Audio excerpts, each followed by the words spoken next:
On a ajusté, adapté le protocole dans les écoles à ce qui se fait dans la société en général. Ça, c'est la première chose, en effet. Ensuite, parce qu'on écoute, parce qu'on entend, parce qu'on est sur le terrain. Vous savez, moi, la semaine dernière, il y a un maire qui m'a téléphoné à 23 h en me disant « il y a un problème avec le protocole ». Bien sûr, j'entends, qu'est-ce que je fais? Je vais voir le ministre, j'en parle, on s'ajuste, on entend, on s'adapte à ce qu'on nous dit. Ça fait des mois que les enseignants nous disent « on n'a pas les capteurs de CO2, on n'a pas les purificateurs d'air ». Et c'est impossible de surveiller à chaque fois. Vous savez ce que c'est un capteur de CO2? C'est un capteur qui vous dit à quel moment il faut ouvrir la fenêtre. Bon, on est tous capables, honnêtement, d'ouvrir une fenêtre dans une classe. Premièrement. Deuxièmement, et je l'ai déjà dit sur votre antenne, les capteurs de CO2, c'est de la responsabilité des collectivités territoriales. Et nous avons mis le financement justement pour les accompagner dans cette démarche. C'est suffisant?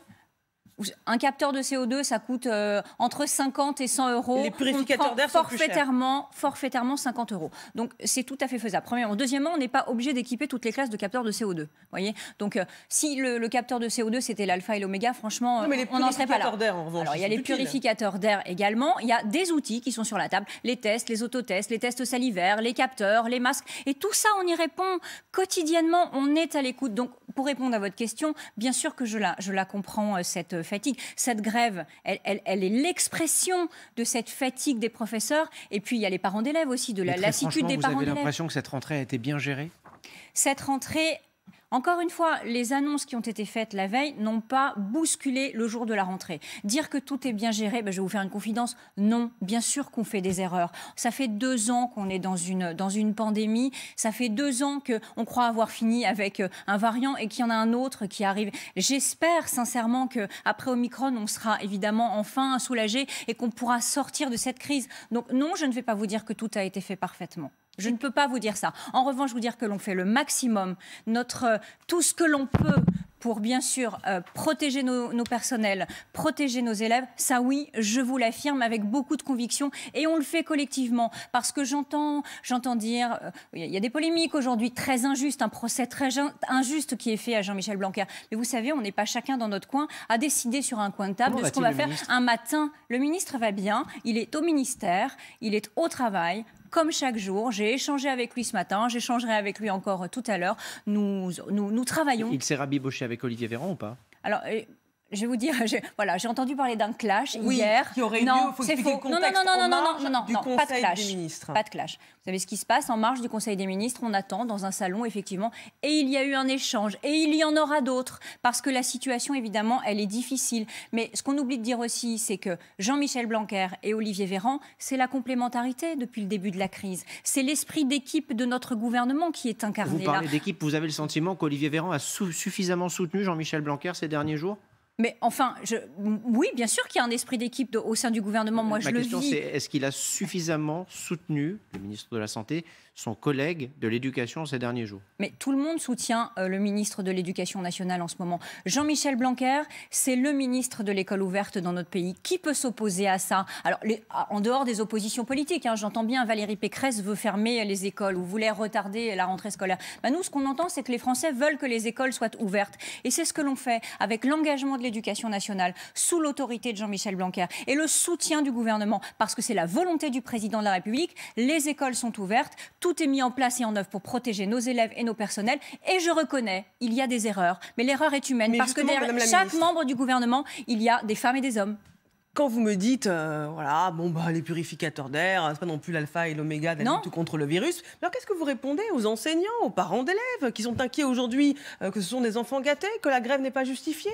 Et non, je vous ai dit précisément l'inverse. Il n'y a pas d'enfants gâtés. Il y a des professeurs qui sont fatigués. Il y a des parents qui sont là. Il y a des élèves qui sont particulièrement résilients parce que moi, j'en vois des tout-petits dans les écoles qui portent le masque depuis des mois et des mois. Et ils font grève aujourd'hui. Et c'est l'expression de leur fatigue. Bien évidemment, je ne dis pas le contraire. Et jamais, au grand jamais, je ne dirai aux Français qu'ils sont des enfants gâtés. Quelqu'un du gouvernement, en l'occurrence vous, reconnaître qu'il y a eu une erreur. dans la gestion, qu'on vous auriez pu faire différemment? Mais je vous invite à réécouter alors les propos du Premier ministre tout récemment et même encore ceux du porte-parole Gabriel Attal hier. Enfin, évidemment qu'on fait des erreurs. Dire le contraire serait mensonger, ce serait injuste, un petit peu à l'image d'ailleurs de ce que font nos oppositions. On nous traite d'hystériser, on dit qu'on hystérise la société, qu'on met les Français en danger, qu'on rend tout le monde complètement fou, mais qu'ils viennent le faire, qu'ils s'y collent à cette crise sanitaire qui dure depuis 2 ans. C'est d'une complexité mais infinie.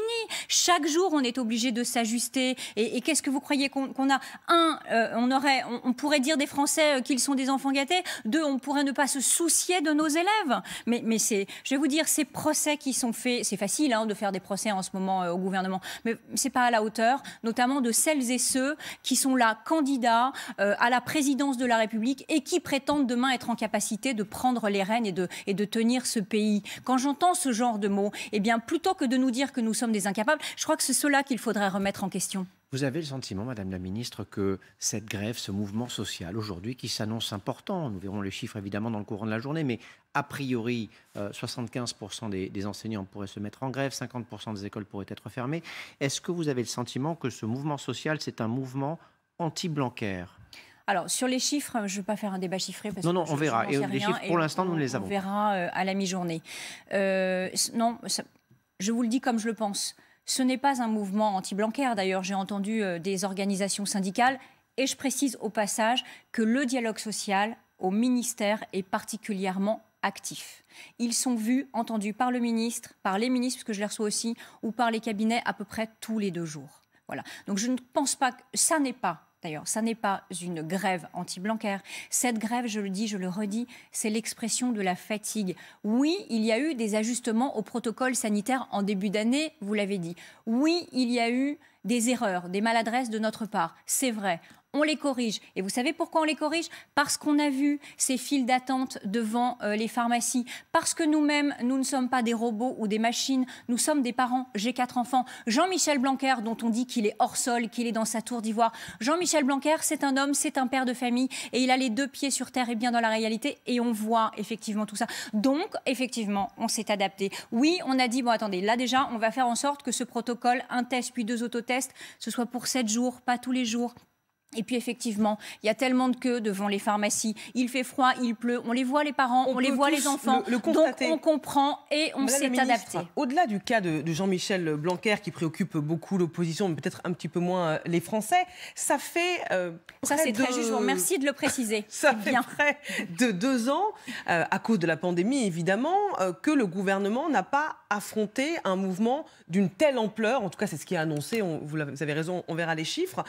Est-ce que ce n'est pas un signal d'alerte pour Emmanuel Macron, pour votre gouvernement, cette lassitude, cette colère face à la gestion de la crise sanitaire? Je ne vais pas redire ce que je vous ai dit déjà 2 ou 3 fois. Je comprends ce qui motive cette grève. Les professeurs, d'abord, on a le droit de faire grève. Les professeurs, nos personnels s'expriment et c'est particulièrement, c'est légitime de leur part, bien sûr, de venir s'exprimer. Oui, on est à 3 mois de la présidentielle, mais quand même, je veux le dire, certains sont en campagne et tapent aussi dur que possible, encore une fois, de façon qui est particulièrement injuste, voire irresponsable. De notre côté, on est aussi en campagne, mais pas pour les mêmes raisons, voyez. Nous, on est en campagne contre le virus, contre la Covid. Et ça ne fait pas 15 jours, 3 semaines, à l'issue d'un congrès, que ça se met en place. Ça fait déjà des mois qu'on se bat. Ça fait des mois que le gouvernement est mobilisé. Il n'y a pas d'inquiétude de votre part face à ce mouvement social d'ampleur à 3 mois de la présidentielle pour un président qui a très clairement exposé son envie d'y aller en 2022 ?